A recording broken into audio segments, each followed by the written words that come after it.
Hello and welcome. We're very excited that we're here today, together me and Manuela, and we're going to talk about a topic that is within our great interest, and it's women in business. Before we start talking about the opportunities and the challenges that women face in business, we would like to discuss with you how you see Netherlands' position in the challenges that we face globally. Where do you see us standing comparing to the other countries around the globe? Yes. So, I don't know, have any of you seen the recent report that was sent out by the World Economic Forum? It just came out early November. Any hands up if anybody's read it already and is miles ahead of our information here? Not yet, no. So, they've started doing this report in 2006. And in 2006, they measured 115 countries on the gender gap. And the four main criteria they are measuring, you can see here, is economic participation and opportunity, educational attainment, health and survival, and political empowerment. So I want you to shout out for a minute. So 2006, there were 115 countries. Where do you think the Netherlands was? And just shout it out. Which position? Fifth? 25? Pretty low, 25? Something like that? No, 115 back then. Yes. So 25, fairly low, right? Yes, they were doing well. 2006, they were doing really, really well. They were at position 12.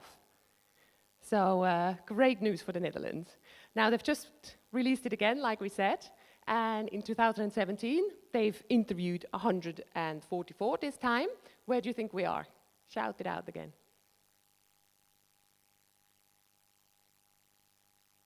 Third place? Lower? Lower than before? Anybody else wants to hazard a guess? 20? Yes, we actually have gone down. We have gone down. We are now at position 32, down from position 16 last year. So it's a bit surprising because with all the hype in the media and all the talk about women empowerment and women in business, that how is it possible that this trend is going backwards? So let's have a closer look. So, here, as you can see, on education to start with, and on health, there's no gender gap at all in the Netherlands. Women and men are performing, are having the same expectations. But where the gap is here. Economically, and on the political scale. So let's have an even closer look at that. So if you look at politics, we're doing actually quite well when it comes to women in parliament. We're ranked at 26, because we've got 36% are women. Women in ministerial positions, again, 37.5, but we've never had a head of state. And yet, besides that, we're still doing fairly well in comparison with others. We're at ranking 25. So where are we doing so badly is up here at work. We're ranked 82 there. And whilst we're still labor force participation, where men are slightly higher, but it's fairly equal. What's the biggest issue is this one here, estimated earned income, where we're at 115. So have a look at this. On average, women earn 33,000 a year, and men earn 68. And that's 2017, ladies and gentlemen. It's not long time ago. So this has got to change, and this is why we're here today. We are part of Open the Door, a leadership and coaching company, which is in support of women in business, because we want to see more of us in higher ranks, and we want to support you all, and this is why we're here today, to share our message. Why do we do this? Because it makes sense. It makes business sense. So if you look at that, they have done several studies. This is an article from the Financial Times. Companies with more women on their boards have delivered 36% more on return on investment, return on capital invested. So it makes business sense. But more importantly for us even, is it's the right thing to do. If we invest in women, it's been proven that It helps speed up development, it helps overcome poverty, it reduces inequalities, and improves children's nutrition, health, and school attendance. And women typically invest a higher proportion of what we earn back into the people we care about. So it's the right thing for us to do. So, who are we? Huh? So who are we? What are these people? Why should you listen to us? My name is Manuela Damant. I'm originally from Switzerland. I worked for Shell for over 10 years before in risk management. So I've been in organizations, I've been in business, I've been one of these women who have been climbing the career ladder. I've also lived in Australia. I'm now here in Delft. I'm a mum of 3, and I'm a trained NLP expert and coach, and I'm passionate about women in leadership. And this is Vassia. Well, I started my career as a career consultant, working in the largest career consultancy center in Athens back in 2005. And then in 2013, I moved here to the Netherlands. I continue my master here in Leiden University, and I keep working together with Manuela in women's coaching and empowering women in business. In 2013, I founded the Anti-Loneliness, which is a company who helps people embrace loneliness and defeat loneliness, especially experts, but at the same time, loneliness in the workplace. So that's for me, and we go now to the agenda for today. First, Manuela is going to talk to you about the opportunities that women have in the workplace. And it's not only gloomy and dark and negative. Of course we have opportunities that we didn't have in the past. At the same time, we face challenges that we didn't have before, and even challenges that we're not aware of that they are challenges. And then we will have, of course, some room for questions and discussion. Good. Great. Yeah, so we've switched around the order a little bit because we felt like usually when you go to these women in business events, it's all about the toughness and the difficulties and how hard it is for us. We wanted to start in a different place because, yes, as that is true, like Vassia said, there's also amazing stuff happening on our behalf and for everybody, actually. Even the men included here will benefit from these changes. So this is going to be very interesting. So, the opportunities. Opportunity number 1 we see is the war, what they call the war on talent early on in the new century. They're now saying the war on talent is over, but talent has to be won. So companies these days need you. Whereas previously they could pick and choose out of 100 candidates, they could go and choose the best ones, and you basically had to tick every single box in the requirement list plus 5 more. These days they need you. Many industries need as many candidates, as many workers as they can get. So you can now apply, and I would like to encourage you anyway, because usually the women's tendency is to only apply if we tick all the boxes. No, forget about that. If you like the job and you think you have something to offer and you feel passionate about it, apply for it. Because HR can no longer disregard you just because you haven't got 150% of what they need. So go for it. Any kind of job that you really want, go for it and tell them why they should have you. The next opportunity is that balance equals profit. So like we said before, having a gender diverse board is actually business savvy. It actually increases the turnover. It actually increases the interest earned for investors. So again, I'm quoting the same Financial Times article, but what I left out before was that equality campaigners now say, like, these findings will actually put pressure on investors to make sure that this is happening. That this is actually not just a nice to have, but it's happening. Now, what they're saying is companies with more women on the boards, I need to quickly clarify that a little bit. Women on boards is not just one, because a lot of the boards have a token woman that sits on there and makes it look like it's gender equal. That's not the point. It has to be at least 3, or the CEO is a woman plus 1. So it's not just the one, we look at it and think like, oh, it's gender equal, there's 1 on board. No. It has to be 3, or the CEO is a woman plus 1, at least 1 more. The next wonderful opportunity is that leadership is being redefined as we are right now. And this is really interesting for you guys as well, because I think men had enough of the old leadership style as well. So this heroic leader that we saw in the past, the one person at the top leading the masses to a new kind of result, it's no longer working. You can be as talented, as able as you can be, just you by yourself. It's just no longer enough to meet those complex challenges we have in this day and age. So there is a move towards collective and collaborative leadership, where we bring more people together to lead together. And continued on this redefining leadership, there's also a complete change on this organizational style that was sort of like previously more hierarchical, because the new generation, all of you probably in here, no longer want to follow to the guy or the lady on top just because they have the job title.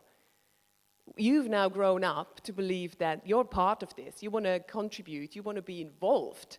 So anybody who tells you what to do just because they have the necessary job title, you will no longer follow. So leadership has to change because of that. So we have to become more collaborative, we have to communicate, we have to find win-wins, we have to work together. So this is all stuff that stereotypically women are good at. So this is a great, great trend for us to do. So what does that mean? So we're moving from competing with the outside world to collaborating. And I love this new word that I recently came across, collapeating, so collaborating and competing at the same time. So where we work together and we do more of these kind of things. We move away from fighting, fleeing, freezing, and appeasing, which is we always felt like, you know, Darwin's evolution theory, the survival of the fittest. A lot of times that we lived that in business. We competed with each other. We tried to fight against each other. And that was the only way that we thought was possible. But funnily enough, of course, nature always had another way, but it's only been in 2000 that a woman came up with this fifth solution, which is tending and befriending. And of course, it's always been there. It's what elephants do, that's what so many species in nature do, and women have done over the past. Because we were weak, we had to tend and befriend each other in order to survive. So it's not our only option. So that's changing. From power over, I've touched on this before, we're coming to power with. And yeah, so that's the whole change of face of leadership, which we're very, very excited about. Now, the next opportunity is we are the next emerging market. Who would have thought that? So everybody talks about China and India being the next emerging market.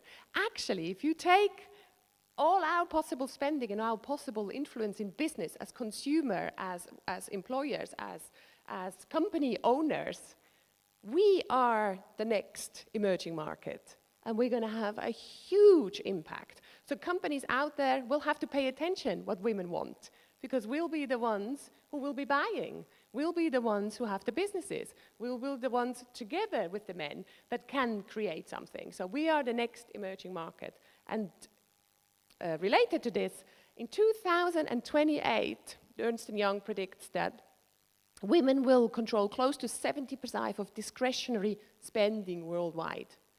So we will be in charge of how money gets spent and what we spend it for. Because we will earn about a third of the businesses.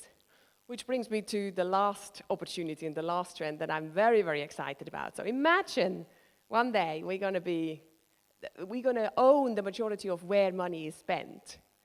We can influence money with positivity. Because sometimes these days money is a dirty word. We see it as something negative, but money itself is not negative. Money itself can be like water.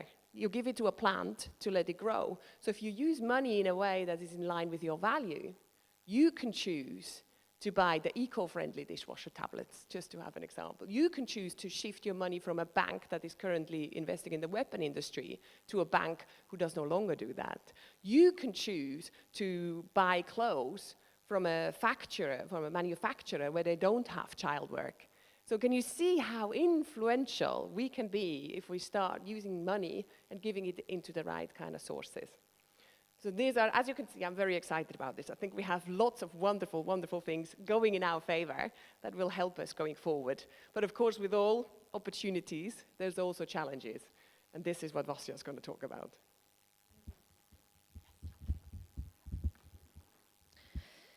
So I remember when I was about to do to choose my next academic path back in my high school.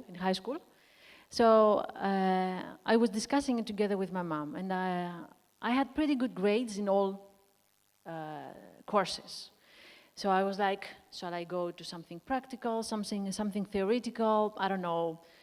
I want to be a scientist. I want to do something. I want to be in an environment where I change things, where I do research.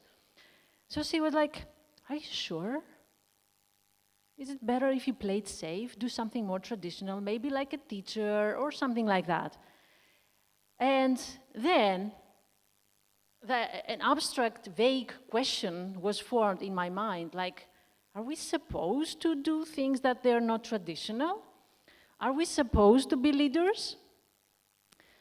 So I just Googled it. Are we supposed to be leaders? Are women supposed to be leaders? And this is some of the Google shares that I got in November 2017. Who makes a better leader, a man or a woman? 4 reasons why women should not and cannot lead. This is the first page of Google. Why is it so hard for a woman to become the president of the US? So I got all these, and I assume that this self-doubt is a seed that is planted very early in women's mind. We think that maybe this is what we're meant for. Maybe we shouldn't go there.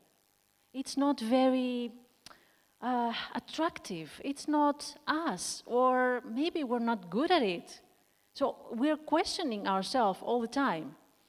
And of course, we got influence from our family, from our culture, our religion, our university, our school, even our managers.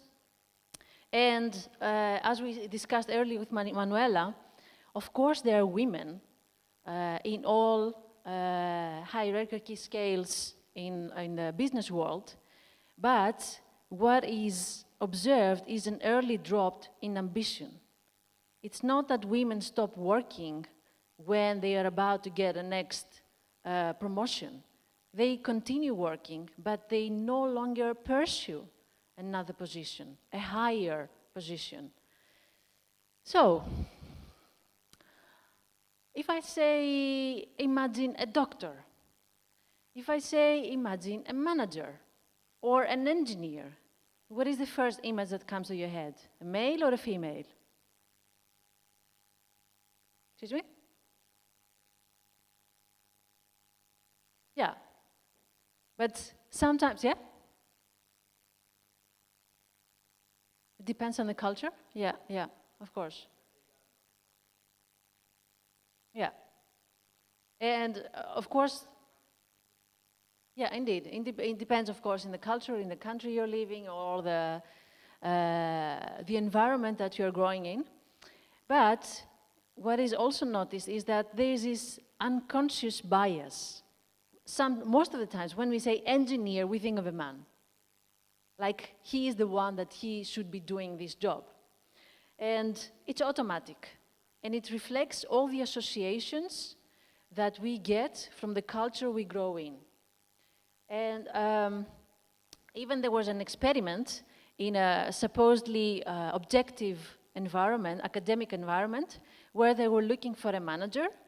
And the HR department was presented with identical CVs, but they changed the names without the HR knowing that they changed the names. So the same CV that had the name Jennifer got offered less money than the same CV that got the name John. So you can see that the name plays a role, and the gender plays a role in how much money you will be offered. When professional women, they become mothers, somehow they are perceived as less competent, while this is not the case for men that they become fathers. They continue being competent and very ambitious. So, HR departments, when they're looking for a leader, for somebody that will take a leadership position, they're looking for self-confidence.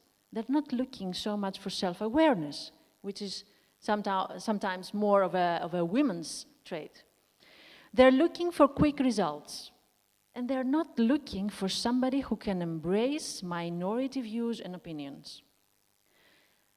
They prefer, for teaching positions, they prefer women because managers find it easier to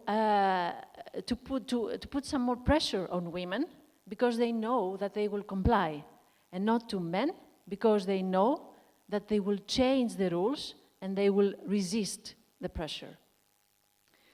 So, what women do is not considered traditional leadership, but it is leadership.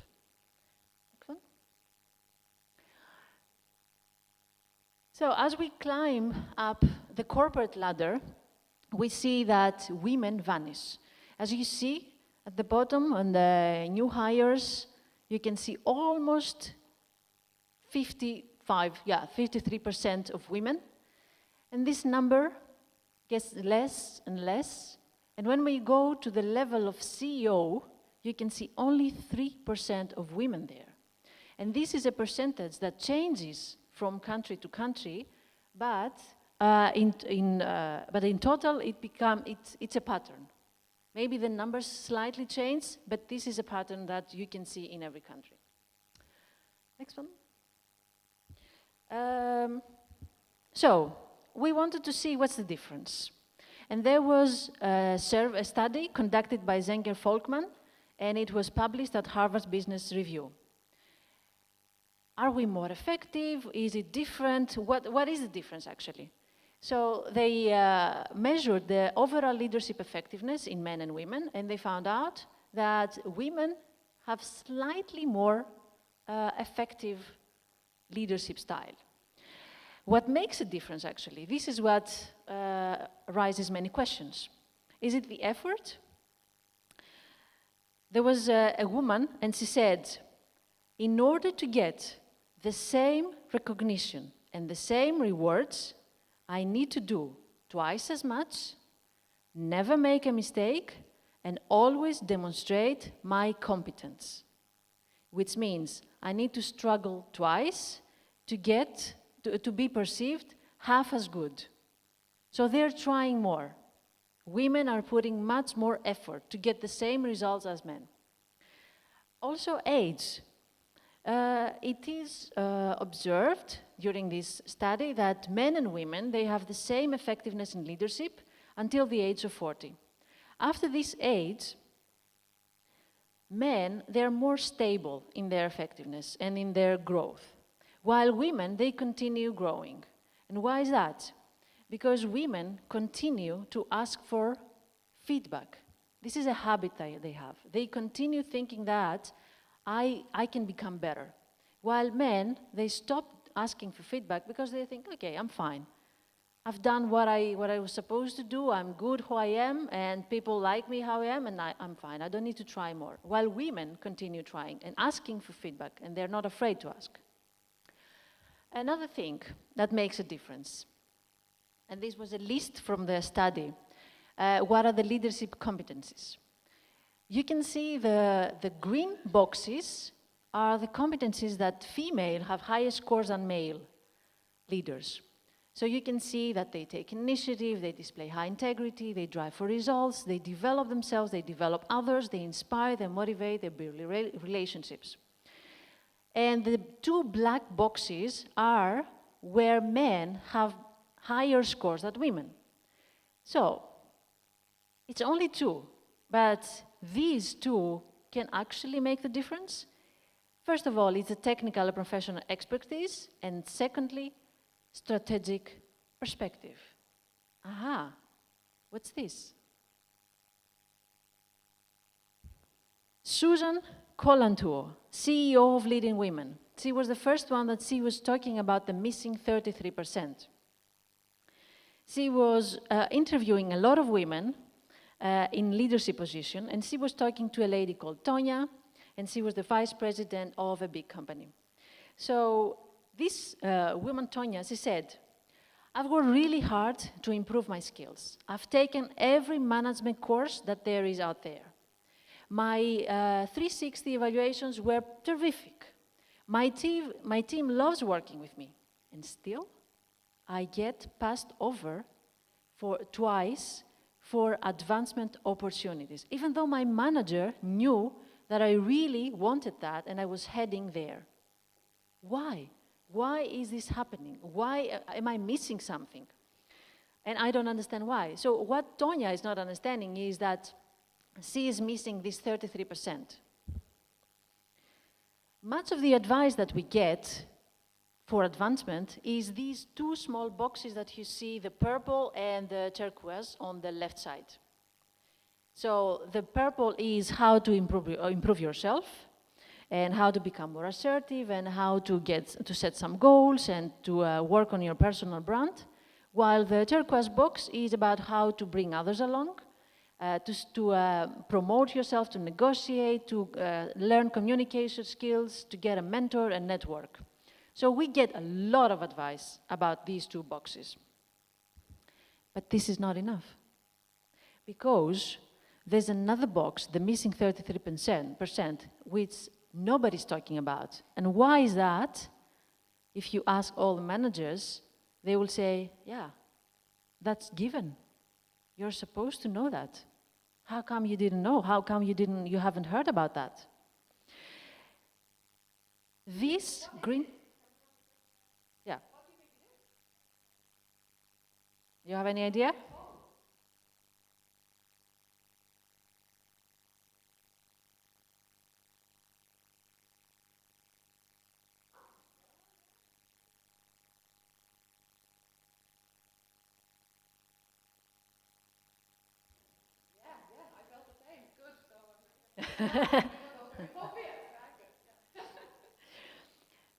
Well, this green box is rated twice as heavily as the other two boxes.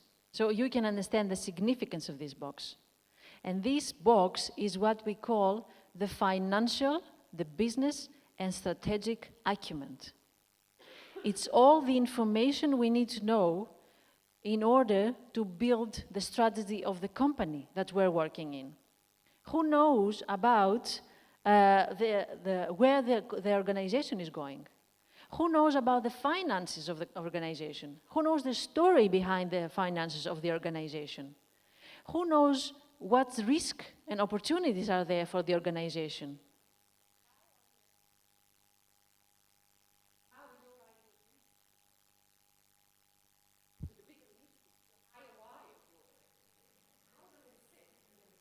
Exactly. It's the big picture that we're missing because we're doing the everyday, let's say, tasks that we're supposed to do, but it's not that we're missing the skills in order to build on this missing 33%. We're not missing the skills. We're missing the advice on these 33%. So, what we are doing, because we're talking about the advice that we're missing, Susan was also talking to managers and mentors. So she was talking to a mentor who was coaching a man and a woman. And he said, I was teaching the woman how to build confidence, and I was teaching the man how to build his business. And I didn't understand that I treat them differently. I had no idea that I was doing it. So it is very unconscious, and it's happening, but nobody knows that it's supposed to be the other way around, that everybody is supposed to learn about this missing 33%. And it's important for directors and for boards when they see that their boards are not proportional. That should be a red flag. There's something missing there. And it's this missing 33%. Women are not there because they don't have this advice, not because they are incompetent in that. The next one, the next challenge. Have you heard of the term double bind? Double bind is when you feel trapped whatever you do. It's considered to be a gender double bind. So when women speak up, don't speak up, they go unnoticed. When they speak up, they are rejected or they are considered as bossy. So whatever they do, they feel trapped. And that eliminates their options. It traps their potential. It is considered a gender double bind, but the reality is that it's a low power double bind. It's not because they are women. It's because everybody, men and women, they feel that they lack power. They see themselves as powerless, and everybody, they see them as powerless as well. So how do we gain power? First of all, what they do, women usually do less ambitious offers because they feel that they're not very assertive. Men should do that. So what we do in order to gain power, what we do is that we advocate for others. I put myself in somebody else's shoes and I help them promote their offer. And by advocating for others, I find also my voice and I become very assertive. This is how women feel, and that's a way to gain power. So it's not the traditional way of gaining power. Perspective. We have also this ability to gain perspective and to talk from somebody else's side and talking through their own eyes. We are very flexible. We give two options. We don't say this is the truth and this is what we're supposed to do and that's it. We give options. And that's another way that we can gain power because then we have more options. Power is options. Having a lot of options, it means having a lot of power. And also, as we said in the beginning, we are not afraid of asking for advice. And that's another way to gain power because we admit that we want to improve ourselves. We also share our plans and our projects with the people that we share advice with. And that engages them in what we're doing. So this is something that we do like we don't want to get noticed, but when we ask for advice, we get noticed. We share our plans and we share what we want to do next. So power is about expanding your options. And leadership today gives us more options than the traditional leadership. And this is what we're talking about today. Women have, remember when we said in the beginning that there was an article, are women better than men or men better than women? It's not about who's better. We are doing leadership in a different way, not in a better or a worse way. And this is what we're talking about today. The different ways that we are here to lead and the merging of the two different styles of men and women is going to bring growth and is going to speed up the potential of every organization. Just about to finish, so you raise your hand? Yeah, yeah. Shall we do all the questions in the end, or you want to ask something now? Now? Yeah? Okay. You can ask, yeah?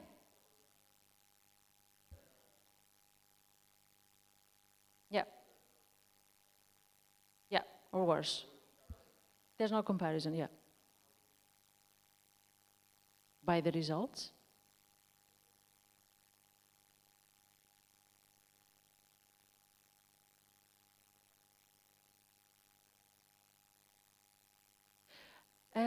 It's, yeah.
it's not that they have better results or not, and we're not talking here that women should take over the world because we're doing things better. This is not the case. And when we're coaching women, we're coaching them together with men, not because we think that they're weaker, but we want to prevent them losing or missing some vital information for their career advancement.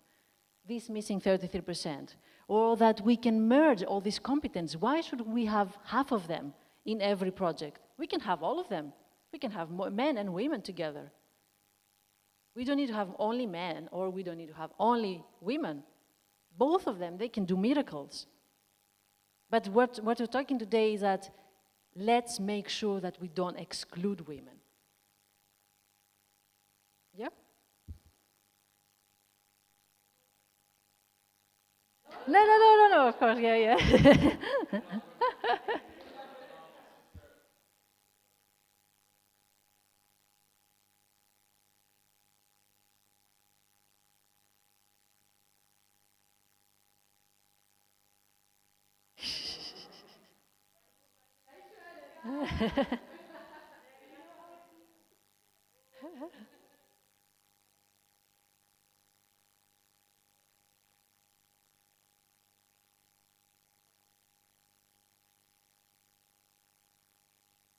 Yeah, they didn't have a name. Yeah.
The lion's picture. This is not fun to work in an environment like that. When we all have to cover our backs, continuously checking like, is Vassia better than me? You know, is somebody outperforming myself? Does he sell more than she does? This is not, how can we be effective? We continuously feel threatened, we feel, I mean, there's a whole series of studies on this, we have cortisol in our bodies, we feel threatened, we close down, we're no longer as creative, we're no longer as productive. It's just not good for health, but it's also not good for business. But this was the situation, huh? Not just did we compete to the outside world, we competed within each other. And us women for a long time have been competing with each other, huh? Because we don't want her to be better, because there was only ever one space for one woman up there. But that's changing too.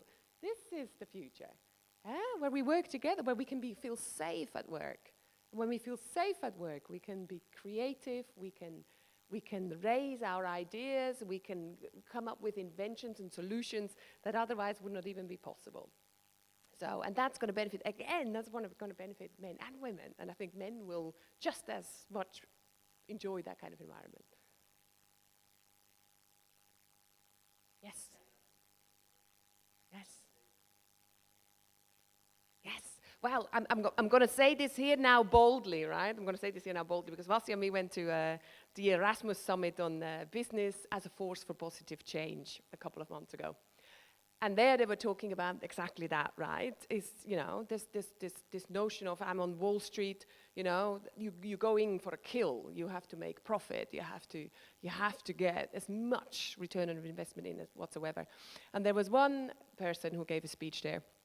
They are part of a large crowdfunding company that went on the NASDAQ a few years ago, and they thought, yay, we've conquered America, we've got the shareholders now, we're so rich, yeah, right? But what happened is the whole mission, and that is another trend, that companies become more why-centered. We all look at Apple, they have a vision, they see like, we are the ones for the people, we are something different. they then had to change their whole concept because the shareholder was driving what they had to do in order to maximize short-term return on investment. So it didn't go that well. They lost their shareholders. They went back to funding themselves again with their employers. And his message was, I never go back. And then there was somebody else, the boss from DSM, fantastic speaker as well. And he said, I've now got people, you know, in my shareholder meetings, there will be people who say, like, you should not be doing, they're giving food to developing countries in Africa and in the Middle East. And they have specific food projects that actually produces food on the ground that is healthy for the local people rather than bringing our stuff here from the Netherlands or Switzerland or wherever that they can't even digest, right? So they're now putting factories there. So some shareholders will say, like, why? Why? What's the point of this? Why would you want to spend our money? I'm your shareholder. I want investment. I don't want factories nourishing other people in other countries. And he will stand up these days and say, like, that's what we do. And he feels he has a choice, because if you put the message out there as a company, you will attract a certain shareholder. And then some shareholders will leave, but another set of shareholders will join you. And he believes in the power that his message, and so far it's worked. So I would love, and I would like to say here, this is changing. The short-term kill in future, I think, will be a thing of the past. I hope. Yes.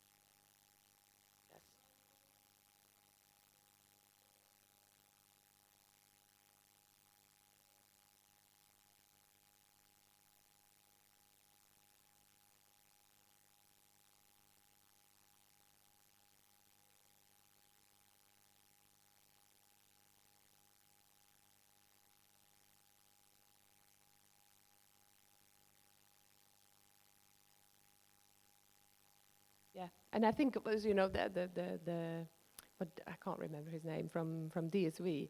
I mean, he was obviously a man, right? And yet he had this feminine, long-term, caring part of him that he just brought into business. And I think that's allowed.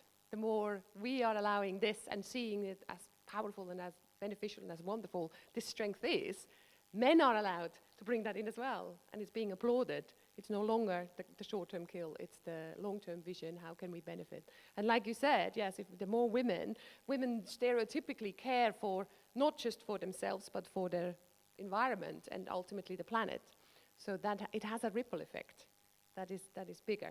And I think that's where we're probably going to leave you, because there's people outside, with our closing remarks, because I don't know if you've heard at the Canadian summit, the Dalai Lama famously said in 2011 that the world will be saved by Western women. And he was compelled to say so because he was in the company of some wonderful Western women who've just created these amazing initiatives and projects around the world where they really, really made the difference to the world. I think he didn't mean necessarily Western women only, of course. It was the audience that got him, was these specific women in the room that got him to say that.